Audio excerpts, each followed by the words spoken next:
Chapter 31. In the meantime, Roderick had completely victorious in Spain. He had reached Madrid and established Don Pedro as king, and was now on his return to Seville, where he had left M. de Mallet and his charming daughter. Edric, of course, accompanied him, but the rest of the army had marched to Cadiz to embark, the Greek page only attending upon his master. "Well, Edric," said the king, laughing as he approached Seville, "does not your heart beat with pleasure at the thought of quitting Spain?" "How can you torment me so, Roderick?" "Torment you? I thought you would be in raptures, though I must own, if you are, they are most melancholy raptures I have ever beheld in my life." "This raillery is not generous. It is unworthy of you. I own I love Mademoiselle de Mazet, but I despair." "And why?" "Alas, how am I to ask her to share the fortunes of a banished man?" "Am I not your friend?" "I know it, but I cannot brook dependence even upon you." "I do not wish you to be a dependent, but what can I do to serve you? Shall I make war upon this cross old father of yours?" "Oh, do not speak of him so lightly. Say what you please of me, but spare my father." "I respect your feelings, and as I can say no good of him, I will have the discretion to be silent." Edric felt no inclination to reply to this remark, and they travelled on in perfect silence till they reached Seville. Here they found everything changed. The town had been partially rebuilt, and the lovely groves of oranges and myrtle trees in the vicinity, glowing with all the rich luxuriance of southern spring, gave no idea of the scene of ruin and desolation it had presented. They inquired for the house of M. de Mallet, and upon entering the inner square, or courtyard, they found him seated under the piazza that stretched around it, enjoying the evening breeze, whilst his fair daughter was occupied in reading to him. The fountain played in the centre of the court. Its sparkling spray descended in silvery showers, whilst innumerable orange trees and flowering shrubs, which were placed around, perfumed the air with a delicious fragrance. The light's awning, spread over the roof of the court, mellowed the light to a soft, though glowing tinge, which gave an air of voluptuous languor to the whole scene. The delight felt by M. de Mallet and his daughter at again seeing their deliverers was enthusiastic, and though it was most openly expressed by the father, the burning cheeks and eyes of Pauline spoke quite as intelligibly her silent transport. "We have long expected you," said M. de Mallet, "for I cannot describe how anxious we are to leave this country. Pauline has wearied heavens with prayers for your safety, and I have felt my strength decay daily. I, too, have prayed for your return, for I have a secret to confide to you that weighs heavily upon my spirits." "To confide in us?" cried Edric. "Yes, to you," said M. de Mallet. "It is true I have not known you long, but some circumstances make men better acquainted in a month than the ordinary routine of life does in years. Thus the kindness with which you have treated me, and the important events in which I have seen you engaged, have made me consider you as old and tried friends, and have induced me to confide to you a secret I have hitherto guarded with the utmost scrupulous fidelity." "What can you mean?" asked Edric in astonishment, whilst Pauline gazed upon her father with a look of the most intense anxiety. "Pauline is not my child," said the old man impressively. Pauline uttered a cry of agony that thrilled through the souls of her auditors, and threw herself at his feet, looking up at his face with the expression of the bitterest anguish, as though she implored him not to desert her. M. de Malet's agitation was equal to her own, and as he fondly regarded her, he continued, The miserable being that I am not her father. Alas, often when I've beheld her enduring hunger and thirst for my sake, when I've seen her delicate frame exhausted with fatigue or shivering with cold, while still with angelic sweetness she has seemed to forget her own sufferings, and to think only of alleviating mine, oh, then, how I have burned to tell her that I did not deserve her kindness, and that I was an alien from her blood." "Oh, father, my dearest father," cried Pauline, her eyes streaming with tears. "what do you not deserve from me? What is there that I could not do, that I could have expressed my love and gratitude? Alas, though I am not your child, the tender care you took of my infancy, your kindness, your affection. Pauline could not continue. Her sobs impeded her utterance. My dear child, Said M. de Mallet, and folding her in his arms, he mingled his tears with hers, whilst Roderick and Edric were both too powerfully affected to interrupt their sorrows, and stood gazing upon them in silence, though both ardently desired an explanation of this seeming mystery. After a short pause, M. de Mallet resumed. I see the astonishment I have caused you, and my heart bleeds for the pain I have been compelled to inflict upon Pauline. But I could not die in peace without disclosing this truth. Oh, do not talk of dying, cried Pauline, still clinging to him with the fondest affection. And who are the parents of Mademoiselle de Mallet? Demanded Roderick. Alas, I do not know, returned the Swiss. About 20 years ago I was travelling in England with my wife, who, afflicted with an incurable disease, had been advised to try the skill of English physicians, they being considered the most able in the world. One night, my poor wife being exhausted by fatigue, we stopped at a small inn in a village near the sea-coast. The night was tempestuous, and a blazing light in the kitchen tempted us to wait there whilst our parlour was prepared for us. A woman sat near the fire, with a lovely little girl, about 2 years old, playing at her feet. My poor wife was always passionately fond of children, though heaven had never blessed us with any, and attracted by the exquisite beauty of the little cherub, took it in her arms and began to caress it. Is your honor fond of children? Asked the woman with an evident affection of vulgarity. I dote upon them, Replied the wife. Oh, Louis, Continued she, addressing me in French. if I could have such an angel as this to supply my place to you, I think I could resign to die. If your honor's like a child, you may have her, Said the woman. I started, but recollecting that, from over the education of the lower class of England, they were all linguists. The circumstance of the woman's understanding what we said did not appear extraordinary. She is my child, Continued the woman. I live hard by, and only have taken shelter here from the storm. The landlady knows me very well. My husband has been dead some months now, and I find it hard to work to maintain myself and the child, too. I own I shall be glad to place her in the hands where she is sure to be taken care of.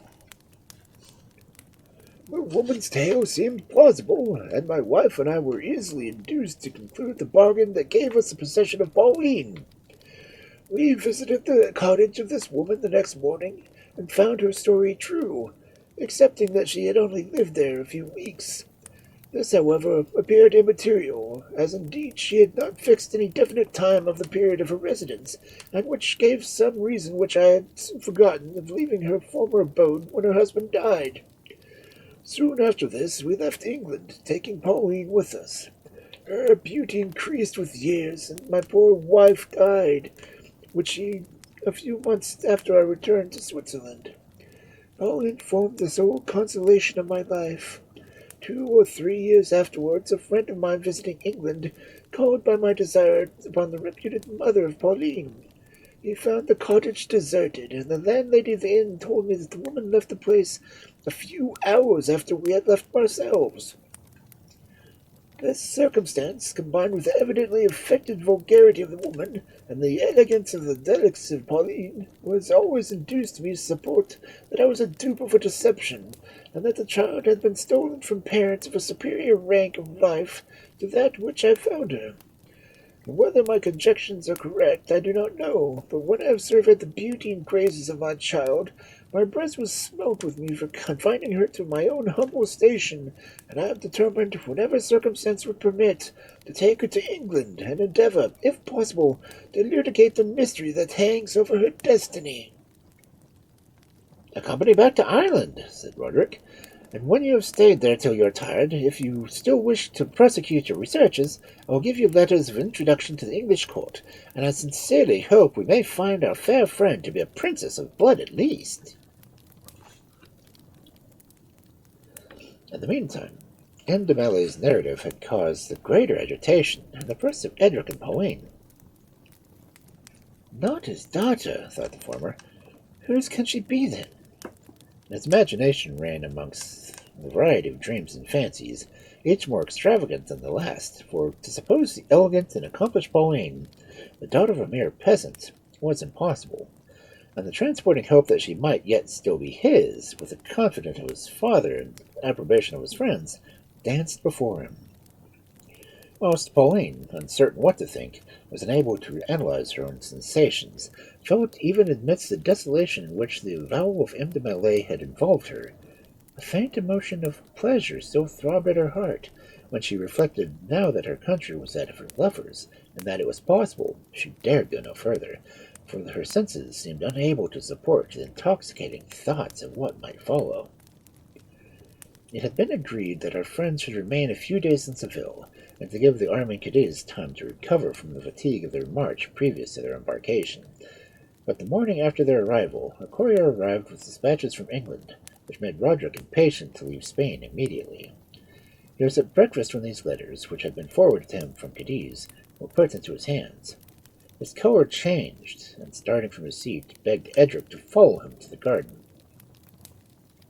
Good God, what is the matter? Asked M. de Mallet. Nothing, but I must return to Ireland immediately. Waving his hand as though to repel further inquiry, he left the room. Edric followed in silence. Edric, said the Irish monarch, throwing himself into the garden seat and burying his face in his hands. Elvira is dethroned and perhaps murdered, all owing to my cursed folly of remaining so long in Spain. Elvira! Exclaimed Edric, looking at his friend with the most profound amazement, for he could not imagine why he took so deep an interest in her fate.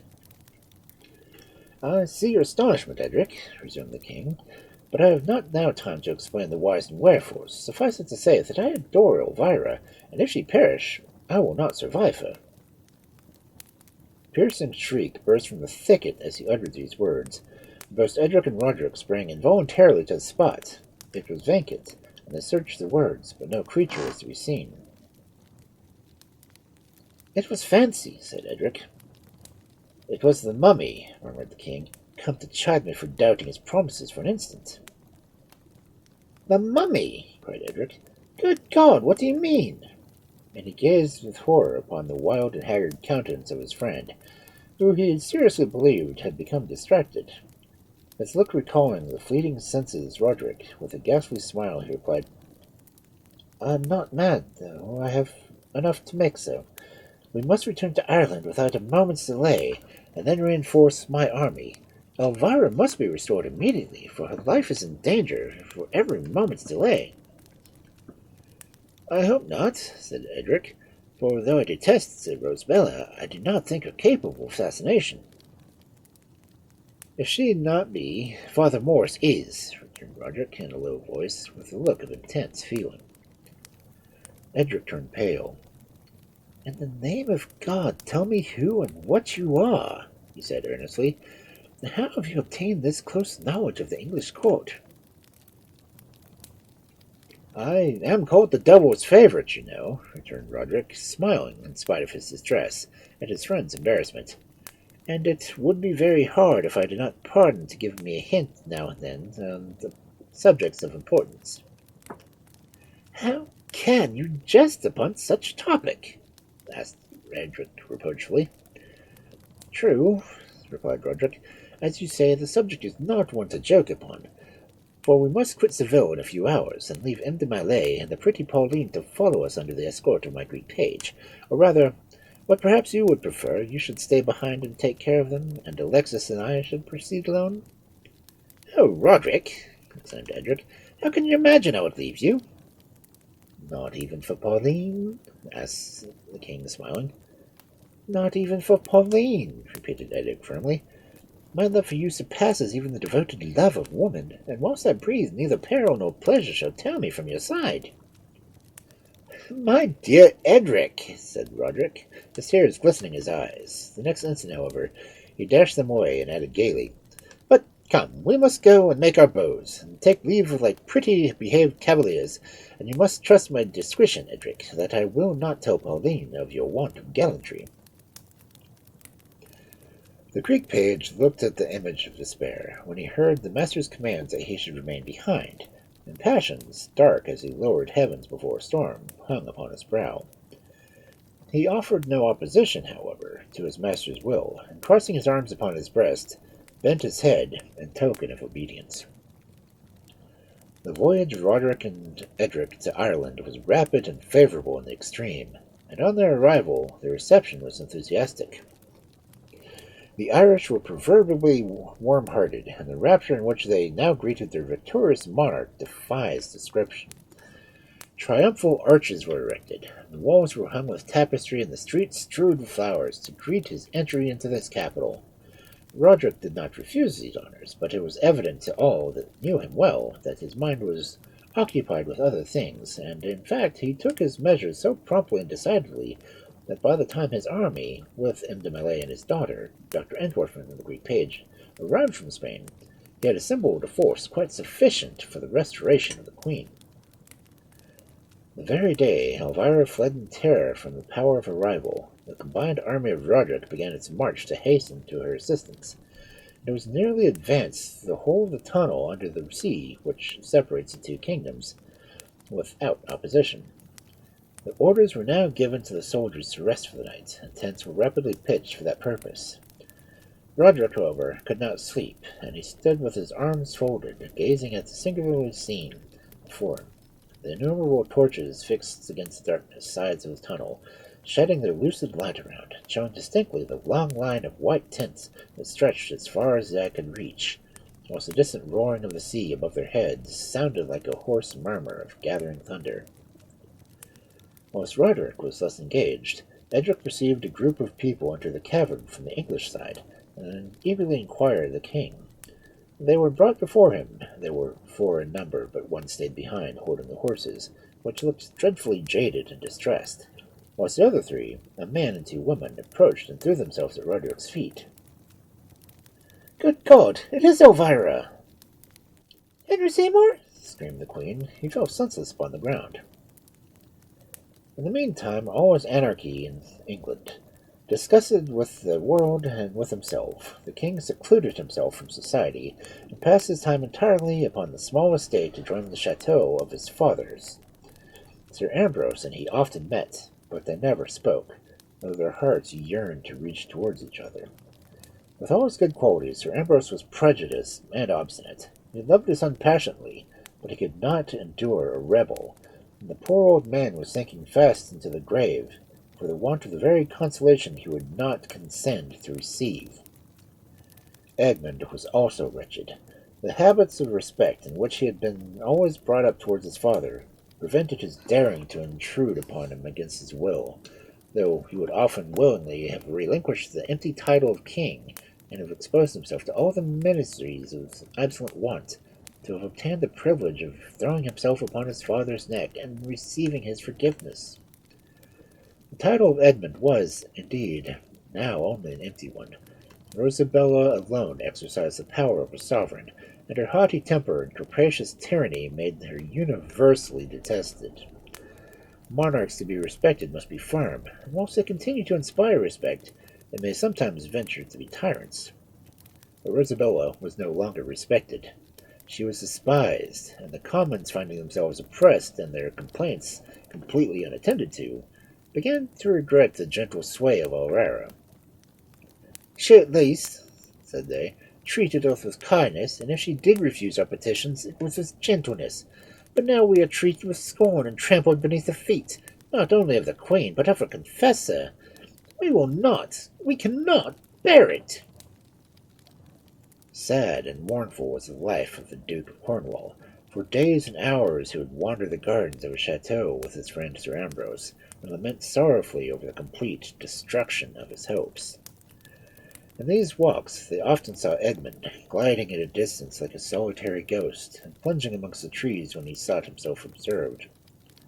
"How changed Edmund has become," said the Duke. "Alas, how guilt corrodes the heart! He has destroyed my daughter, and he is now suffering the penalty of his crime."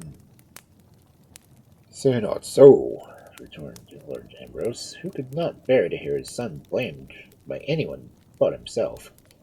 "If Elvira had not eloped with Prince Ferdinand—" "Eloped with Prince Ferdinand!" cried the Duke. "I did not expect that. What, can you, Sir Ambrose, join in a general voice? Will you slander poor Elvira? Elvira, whom you have known from her cradle, whom you have loved and fondled as your own child." "Patience, patience, good friend." "I have no patience. I can have no patience. When I hear my daughter scandalized, my poor motherless girl. Remember, if she were heir, lost her mother in childhood, she would have always been brought up with me, and she has been a playfellow of your son's, from the earliest infancy. Perhaps she may not be according to those rigid restraints imposed upon her sex, but those that have always secluded from the society of men. But she means well, Sir Ambrose. She means well always, and I'd answer for her virtue with my life. Besides, you know she is always used to have an intimate friend of the other sex. You know Edmund." "No one ever blamed her whilst Edmund was her friend."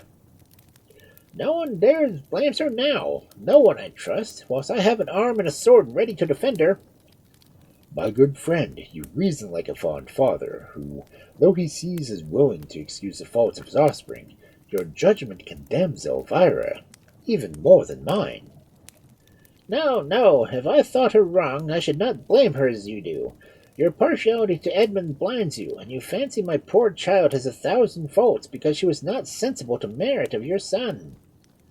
"You mistake me quite. My opinion of Elvira would be just the same if Edmund were not in existence, though I acknowledge frankly that every time I see his fine noble countenance worn with care, his pale cheeks and sullen eyes, I feel a pang through my inmost soul. It is a strange infatuation that you should repulse my noble boy, and yet elope so readily with a youth she scarcely knows." "Take care what you say, Lord Ambrose. Take care what you say. I will not have my child insulted." "I do not wish to insult her. I speak but the truth. I do not even think her guilty, though the whole court rings with her shame." "Guilt, shame, and this to me! Oh, God, I've lived too long to hear my child thus basely slandered and be unable to resent it." "Base, and it is the conclusion of our long friendship. Base, and have I lived to call base, for merely blaspheming a coquettish wanton?" "Wanton!" cried the Duke. Transported by his passion, he struck Sir Ambrose violently. The aged baronet could not endure this insult, and his sword flew from his scabbard. In a second these ancient friends were engaged in mortal combat. It was a shocking thing to see these two old men, with their white hair streaming in the wind, their venerable features wrinkled with age, and their feeble frames tottering for support, fighting with all the vindictive fury of youth. How fearful is a storm of passion! How vile the human heart when left to its own workings! Every gender feeling is extinguished in the breasts of these two men, and only brutal rage remained. For some time victory was doubtful, but at last Sir Ambrose fell, and in another moment the sword of his antagonist would have passed through his bosom, had not a powerful arm arrested the stroke. It was Edmund. He had heard the clashing of swords at a distance, and rushing to the spot, arrived just in time to prevent the fatal blow. "Oh, my father!" cried Edmund in a throe of horror. "For God's sake, do not die until you have forgiven me!" "He hears me not!" cried he, wringing his hands in unutterable anguish. "Oh, for mercy's sake, speak! Do not destroy me!" Sir Ambrose feebly opened his languid eyes. "Farewell," said he, faintly. "God bless you." "Oh, do forgive me!" shrieked Edmund, falling upon his knees. "I do," said Sir Ambrose, "and the Duke." The words feebly ebbed from his lips, and as he spoke, the fearful rattle of death gurgled in his throat, and with a convulsive sob, he expired. Sadly did the Duke now gaze upon his fallen foe, but when he found him dead, he was distracted. He madly tore his hair and threw himself upon the corpse, but his agonies were in vain, and the vital spark was extinct. Edmund stood also for some seconds gazing upon the body, without any distinct idea existing in his mind. When the whole in reality rushed upon him, he could not endure his own thoughts, and darted away with the velocity of lightning. The Duke heeded not his departure. He had thrown himself upon the body of his departed friend, and the whole universe seemed to contain him only with that bloody corpse. "I've killed him! I've killed him! I've killed him!" cried he. "I've killed him!" His fearful shrieks soon drew the persons to the spot. "I've killed him!" shrieked the Duke, in answer to all the interrogations. "I've killed him!" Abelard was one of the first collected around this mourning spectacle. "What can we do?" he said to Father Murphy. "The case seems desperate." "I've killed him!" Again screamed the Duke in agony. "He's entirely mad," said Father Murphy. "There's no doubt of it." "I've killed him!" repeated the Duke with still more piercing shriek. "I've killed him!" "Oh, he is mad!" cried all the spectators, while they attempted to remove him from the spot. With infinite difficulty this succeeded. He was still clinging to the corpse and screaming, "I killed him!" till his voice was lost in the distance. Whilst these scenes were transacting at the English court, the army of Roderick marched through the kingdom without opposition, for the people were everywhere tired of the tyranny of her rival, received Elvira with open arms, and chief nobly vied with each other in opening their houses to entertain her and her suite as she passed along. It was a fine evening in March. The night was clear, though cold, when Elvira, with hurried steps, paced the fine terrace belonging to the castle of one of these noblemen. The queen was evidently lost in reflection, and as she occasionally stopped, she threw back her long hair and looked up at the sky with the air of intense anxiety. "It is a lovely night," murmured she. "Heaven grant that peace may still attend us, yet I fear I know not what the danger. Oh, if the forces of Rosabella should resist, and Roderick should fall, and for me—" She paused, for the thought seemed too dreadful for endurance. The moon shone brightly in the heavens, and the stars sparkled like diamonds in the clear blue sky, whilst Elvira, raising her eyes to heaven, clasping her hands together, seemed lost in silent prayer. Her fair face, shaded by her long black veil, looked even more lovely than usual, in the soft light thrown upon it, and as she stood thus apparently quite absorbed in inward devotion, she seemed almost a celestial being descended upon the moment on earth, and about to remount her native skies. A figure, wrapped in a dark, long cloak, now appeared at the extremity of the terrace, and advanced slowly towards the queen. Two other figures also emerged from the shade, and followed, though at a considerable distance. Elvira was not aware of their approach until the first figure stood behind her, seizing her arms, and threw a cloak over her head to stifle her cries, and then, with the help of the others, was hurried off. At this moment, Roderick sprang actively upon the terrace, and with one blow from his vigorous arm, felled the first assailant to the ground. Then, drawing his sword, the enraged monarch would have instantly dispatched them, had not the supposed assassin uttered a piercing scream, and clinging to his knees, implored mercy. The moon shone full on the boy's face, as it closed to Roderick's astonished eyes the features of the dumb page. Alexis, he cried. The boy sprang from the ground. "Roderick!" screamed he. "Then I am ruined!" "Stay!" returned the king, grasping his arm, and preventing his escape. "Boy, what are you? Speak, or dread my vengeance!" The boy's heart beat almost to suffocation, every nerve robbed from the most violent emotion. Drawing a dagger from his belt, he attempted to plunge it into the heart of Roderick.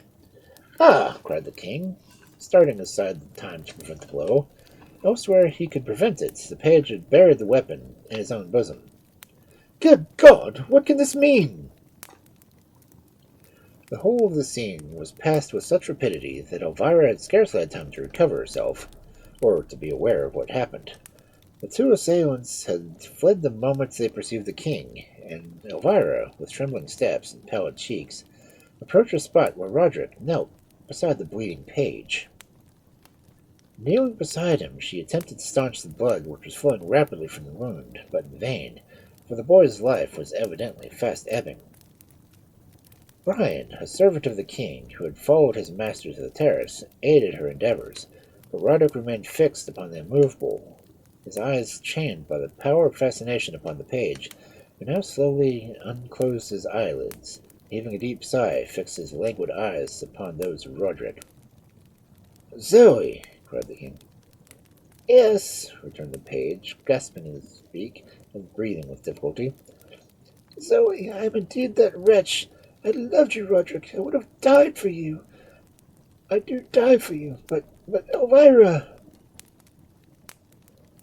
"What meant this outrage upon her?"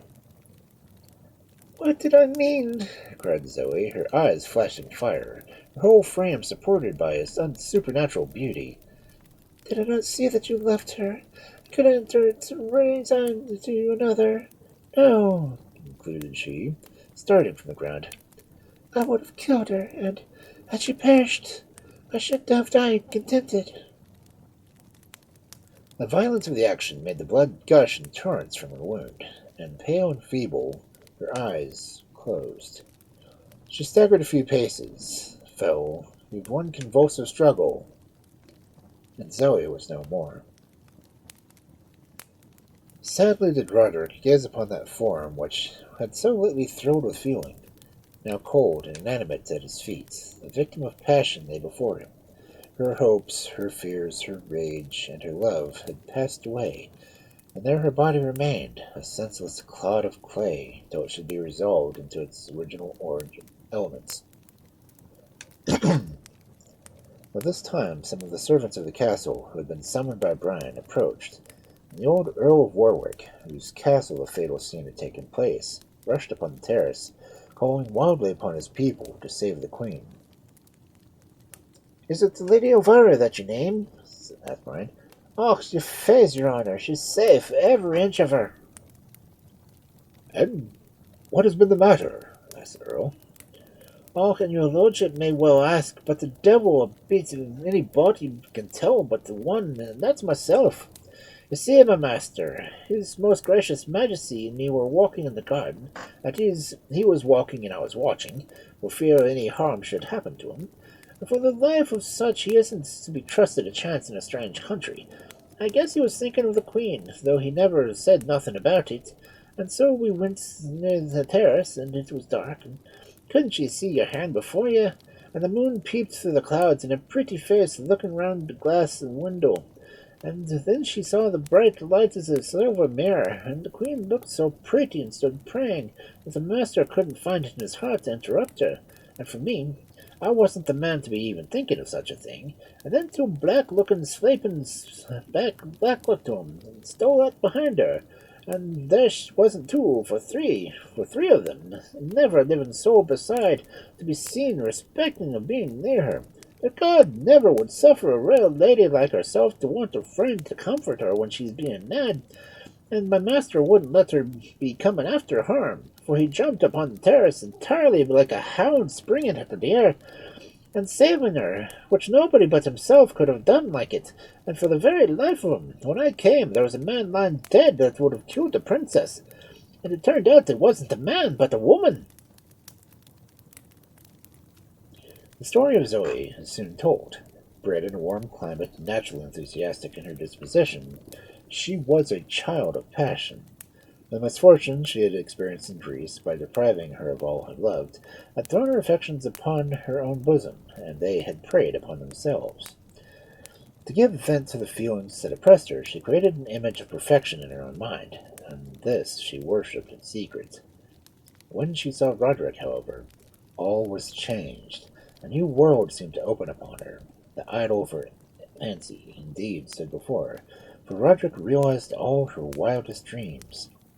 He became her god. His heroism, his person, his talents caught her imagination, and the violence in her passions depleted the delirium of her soul. Notwithstanding, however, the intensity of her feelings, no thought of grosser texture contaminated her mind. Her love was that of angels, pure and undefiled. She regarded Roderick as a thing unshrined, almost too holy for mortal vows to worship, and she would have considered it sacrilege to dare even to think of him as a husband. With these feelings, she had watched over him with almost a mother's love, and when she informed him of the conspiracy against him, she resolved, with all the romantic self-devotion of a fond woman, to follow him unknown and in disguise, without any plan, however, of that being near him, or any hope that of the contributing to his happiness. Money, and the assistance of one or two devoted servants who contrived to follow in Roderick's train, had enabled her to accomplish this. She had felt a momentary jealousy for his anxiety for Pauline, and she had been half induced to favor the plots of the Spanish general to take Roderick prisoner, but that feeling had worn away when she discovered the mutual passion of Edric and the fair Swiss. Now the case was different, and maddened by the thought of Roderick's devotion to Elvira, she had determined to destroy her. Her trusty Greeks would have assisted her plan, but they had fled at her detection. Inexpressively shocked at what had taken place, Roderick could scarcely bear again to separate himself, even for an instant, from Elvira. "Do not bid me to leave you," he said, looking at her with the fondest of affections. "You shall accompany me, even on the field. Oh, would to heaven that you would give me the right to be near you forever!" "Alas, alas," replied Elvira, "I tremble for the result of this fatal contest. Oh, that I were but a humble peasant." "Would to heaven you were!" cried Roderick with enthusiasm. "For, happy as I always am in your presence, never do I feel so much so as when we seem, at the present, secluded from the world. Then I could forget your rank and the artificial restraints grandeur has thrown around you, and without remembering that I am Roderick and you Elvira, think only a pair of simple lovers whose weightiest care was their attendance upon their flocks, and whose only happiness consisted of loving and being loved." "Alas, Roderick," replied Elvira, "do not speak of love. After the dreadful scene we have just witnessed, I tremble at the passion. Now, be my friend, Roderick. Friendship is more sure than love. On that we may confidently rely. But passion destroys itself when it feeds upon it. Intense feelings cannot last." "Oh, Elvira, say not so!" cried Roderick, fixing his eyes earnestly upon her blushing countenance, while she, trembling and agitated, betrayed by her convulsion of a passion she would have fain concealed. How feeble are words to express the transports of such a moment! 'Tis the oasis of the desert of life, and the bright gem that casts a radiance upon the dress which it is surrounded. Man is born to misery. Thick clouds hang over him and obscure his path. Dangers await him at every step. One single ray alone breaks through the gloom, bright as the fairy dreams of childhood, but alas, equally fleeting. 'Tis love, pure, passionate, unsophisticated love, the only glimpse of heaven unvouchsafed on earth to man. And this was now what was felt by Roderick and Elvira, as he, throwing himself at her feet, vowed eternal constancy, and persuaded her to acknowledge that her hopes of earthly happiness centered in him alone. But why do I profane this scene by attempting to describe it? Those who have loved only have to recollect what they felt upon a similar occasion, and those who have not, well, heaven help them. Not all the eloquence of Cicero himself could give the least idea of anything of the kind. Suffice to say that before Roderick and Elvira parted, she consented, if success should crown their efforts, to become his bride. The state of England at this moment defies description. The death of Sir Ambrose and the insanity of the Duke of Cornwall were events so shocking in themselves that it was not surprising they produced a violent effect upon the minds of the people. Edmund had disappeared, and Rosabella, instigated by Father Morris and Marianne, became every more rapacious and tyrannical, whilst even they quarrelled amongst themselves, and the wretchedness prevailed throughout the kingdom. This was the state of the public mind, and when the news of the invasion of Roderick first reached the ears of Rosabella, "Marianne," exclaimed she, "summon Father Morris. We are ruined," continued she, as the Reverend Father entered. "Absolutely ruined. Roderick is invincible, and he supports Elvira. Where is Cheops?" "Ay," returned Father Morris, "where is Cheops? Is that accursed fiend that has led us on our own destruction. He counsels have destroyed us, though, for plausible in appearance, they have been deceitful in the oracles of old. Yet you trusted him, replied Rosabella. I hated him from the first, but you trusted him. You ought to kill. You thought him all perfection. It flattered your vanity, and you weakly believed everything that he says. Weakly? Replied Father Morris, his lips quivering with rage. Yes, weakly, returned Rosabella. For a child would have seen through his artifices, but you were deceived by them, and have been his dupe, his tool, his plaything. This to me, cried Father Morris, gnashing his teeth together in passion. Yes, to you, returned Rosabella coolly. For why should I longer conceal my sentiments? I will no longer be your slave. You have made me deserted by my husband, hated by my subjects, and detested by myself. I will therefore no longer follow your counsels. From henceforth I will act for myself. Adieu. We meet no more as friends. And as she spoke, she walked out of the room, leaving the priest motionless with astonishment. This to me, cried he to Marianne, as soon as he recovered himself sufficiently to speak. To me, who sacrificed everything for her, did I not place her on the throne? Have I not sculpted it to even imbue my hands in blood for her sake? Have I not committed crimes for her weight heavily upon my soul? Did I not poison Claudia? Should I not have also destroyed Elvira, if chance had not saved her? Oh, Marianne, am I awake? Is it not a cruel dream? Is it possible that it can be Rosabella, my Rosabella, my child, my own Rosabella, that uses me thus? Hush, hush, cried Marianne. But 'tis a passion of a moment. Be composed. Rosabella still loves you, but irritated by the desertion of Edmund and the news she has just heard.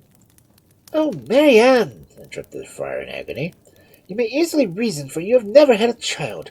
But if heaven had blessed this one, you might have felt my anguish. I do feel for you, returned Marianne, but does not she treat me with equal scorn?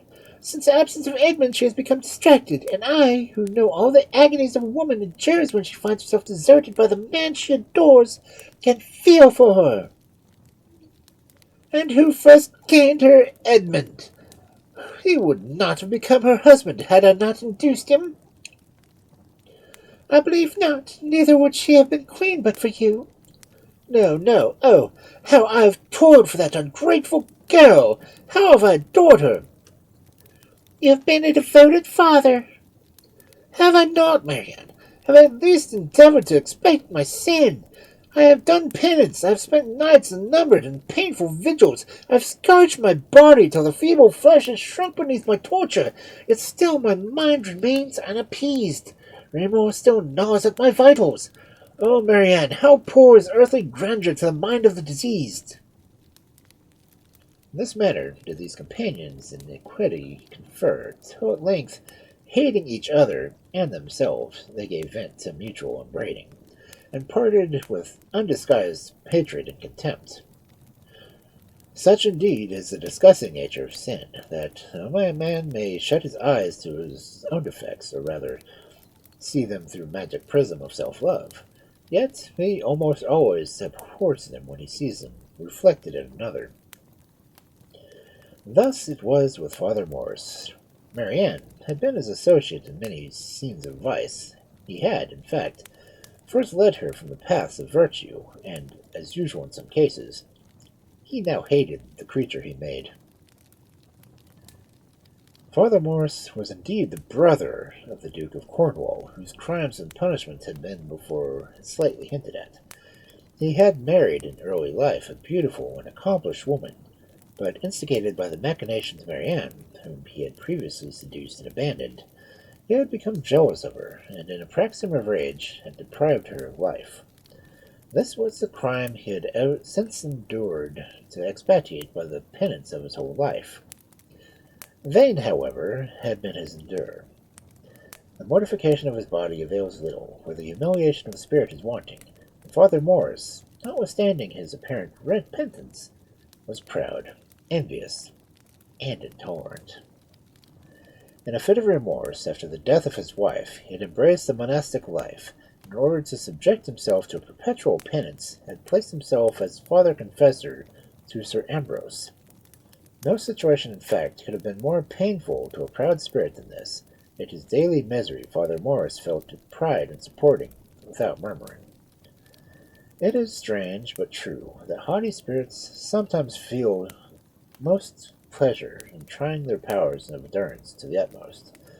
For there is a self-satisfaction in thinking we have borne what seems almost too much for mortals, often that consoles a man under the acutest agonies. This was the case of Father Morris, and he daily tortures what he endured without shrinking, almost reconciled him to himself. Ambition, however, was still his master passion, and as his monastic vows prevented its indulgence in his own person, he devoted himself to the advancement of his child. How he succeeded and how he was rewarded has already been known.